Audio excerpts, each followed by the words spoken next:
Were you ever aware of any gang rape that happened at a party that you attended? That's totally false and outrageous.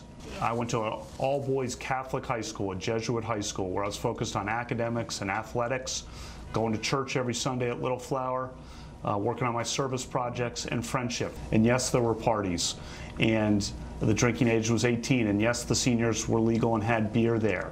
And yes, people might have had too many beers on occasion, and people generally in high school, I think all of us have probably done things we look back on in high school and regret or cringe a bit, but that's not what we're talking about. We're talking about an allegation of sexual assault. I've never sexually assaulted anyone. I don't think there's any dispute that he drank when he was in high school and that he was in college, but that is not the issue here. Well, it is in the sense that he said, again, in this interview, that he was focused on sports, academics, and service projects, and implied in some people's minds that he was some kind of choir boy. That's the phrase in the Washington Post. And there are people coming forward who say they don't believe that's the case. You say he did things that made him cringe or cause regret. What did he do?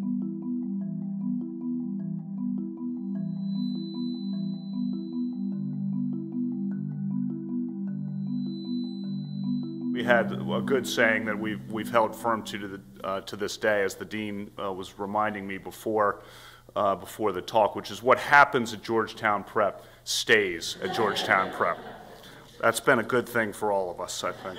In law school, I lived with 7 other guys in a house in New Haven behind the gym.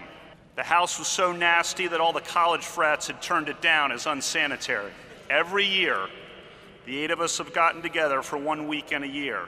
But together we've been to spring training and Wrigley Fields and rafting and biking and the World Series, to locations around the United States, even Vegas, but that was a long time ago.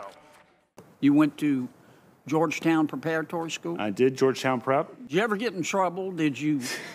Were you more of a John Boy Walton type or a Ferris Bueller type? I love sports. First and foremost, I think that I worked hard at school. I had a lot of friends. I've talked a lot about my friends. Yeah. Left out the trouble part. I was waiting for that. Right. So that's encompassed under the friends, I think. Yeah.